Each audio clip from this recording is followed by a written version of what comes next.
Au Ganil, on a un certain nombre de collaborations qui ont déjà eu lieu avec des artistes. C'est un intérêt mutuel qui vient généralement de communication avec des artistes qui peuvent avoir un intérêt ou une curiosité sur les recherches qui sont faites au Ganil. Je m'intéresse à plusieurs éléments scientifiques ou technologiques, mais après j'essaie de voir comment je peux les ramener avec un côté très viscéral, très personnel dans ma pratique. Nous, ça nous intéresse aussi parce qu'on a des démarches qui sont assez similaires entre la recherche et l'art. J'ai trouvé un point commun vraiment intéressant avec un artiste. Je pense qu'un chercheur doit créer. Ce que finalement on fait tous les jours, c'est chercher des questions à résoudre. Les sciences, elles se situent à deux endroits dans ma pratique. Elles se situent en premier lieu dans le pourquoi je fais des œuvres.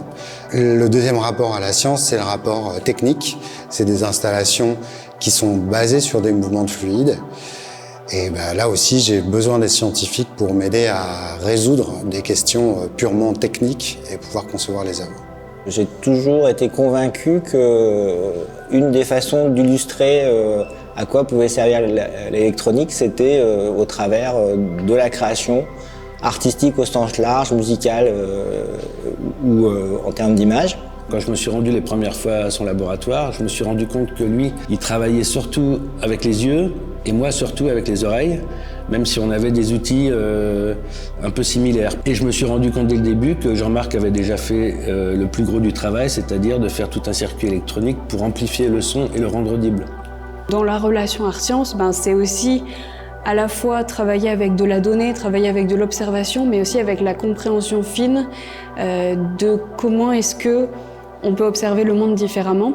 Un des outils qu'on utilise en recherche de manière régulière, qui est l'IRM, donc l'imagerie par résonance magnétique, pouvait servir de support au travail artistique à venir de Justine Aymar. Sur ce projet, ce qui était un enjeu important, c'était de comprendre ce fonctionnement de l'imagerie par particules magnétiques et de le remettre en scène dans l'installation et de pouvoir à la fois tenter plein de choses. L'objectif aussi me semble être un peu le même, puisqu'il s'agit de rendre compte de l'état du monde, de comment les choses vont, de donner des perspectives, des points de vue, et faire réfléchir et donner du plaisir aux personnes.